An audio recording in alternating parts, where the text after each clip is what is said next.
Isha Fathima, Marthoma higher secondary സ്കൂളിലെ 9ാം തരം വിദ്യാർത്ഥിനിയാണ്. 2025-26 അധ്യയന വർഷത്തിൽ നടന്ന കലോത്സവത്തിലെ ഉപന്യാസ രചനയിലും ശാസ്ത്രോത്സവത്തിന്റെ ഭാഗമായ RTP ഇനത്തിലും ജില്ലാതലത്തിൽ പങ്കെടുക്കാൻ സാധിച്ചു. ഗാന്ധി ദർശന്റെ ആഭിമുഖ്യത്തിൽ നടന്ന ഉപന്യാസ രചനയിൽ ഡിസ്ട്രിക്ട് ലെവൽ വിന്നറായിക്കൊണ്ട് സെലക്ട് ചെയ്യപ്പെട്ടു.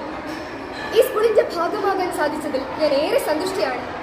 ഈ വരുന്ന ജാനുവരി 23-ാം തീയതി ഞങ്ങളുടെ സ്കൂളിന്റെ 72ാം വാർഷികമാണ്.